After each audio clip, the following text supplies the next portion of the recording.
Guys, subscribe to our channel and hit the notification bell icon so you never miss a video from us when we post them on a weekly basis. So yeah, subscribe to the Techipedia.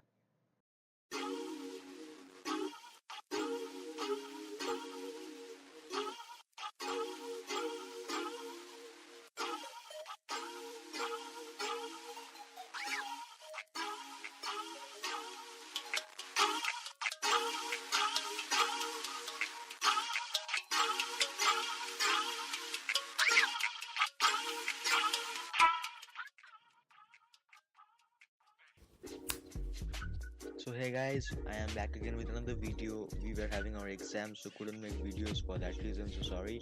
But anyways, as you know that Android P Developer Preview 1 was released a few days back and it had a very good feature called Markup, and that's basically the APK which is embedded in the Android system, which allows you to take screenshots and edit them directly just like iOS 11 implemented it. So Google is taking some cues from the iOS 11 it seems, but anyways, XDA has ported this app for other devices, and so I will link it down in the description below. Go ahead and install it, and if you have unknown sources disabled, just enable it, and then if you take a screenshot, go to the share option, then you will see the markup tool appear here. Just select it and you will be greeted with a familiar menu which you have seen if you are iOS 11 user.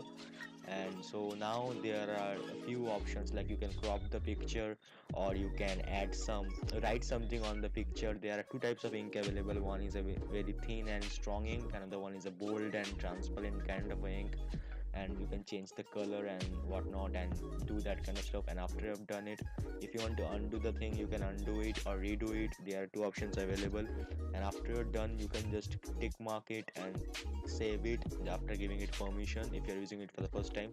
So yeah, a very nifty feature I would say, and hope you like this video. If you did, then give a thumbs up to this video, subscribe, and I will see you in the next one. Till then, take care, bye bye.